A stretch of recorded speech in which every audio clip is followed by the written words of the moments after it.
Hello guys, welcome to my mini blog. তো আজকে আমি চলে এসেছি তোমাদের কাছে অনেক দিন পর একটা ব্লগ নিয়ে।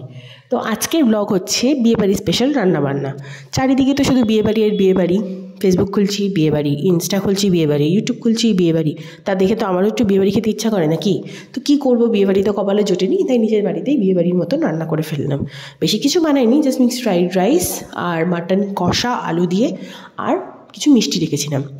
তো আর মিষ্টির মধ্যে ছিল হচ্ছে একটা জল ভরা, একটা কালোজাম, একটা মিষ্টির সুখ, একটা বেক চমচম, একটা মালাই চমচম, আর নলেন গুড়ের যে সন্দেশটা, ওটা একটা বরফির মতন ছিল। তো এই মাটন কষা দিয়ে ফ্রাইড রাইস, মানে মিক্সড ফ্রাইড রাইস খেতে তোমাদের কার কার ভালো লাগে? আমার তো খুব ভালো লাগে। যদিও বা বাঙালির আইকনিক ডিশ হচ্ছে পোলাও আর মাটন কষা।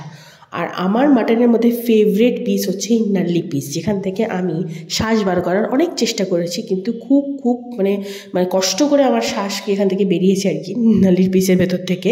আর এই নাল্লির পিস দিয়ে ঝোল মাখিয়ে রাইস খেতে উফ অসাম লাগে।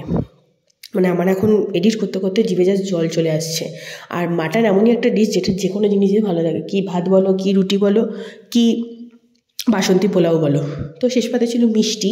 মিষ্টির মধ্যে ছিল এই জল ভরাটা, যেটা তোমাকে প্রথমেই বলেছি, যাতে কিন্তু জল ভরাতে জল ভীষণই কম ছিল, জানি না কেন, একটু বেশি জল আশা করেছিলাম। যাই হোক, তো আমি বেশি মিষ্টি খেতে পারিনি, 3টে মিষ্টি খেয়েছিলাম সেদিনকা।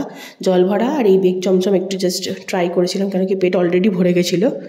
আর লাস্টে একটু মালাই চমচম টেস্ট করেছিলাম।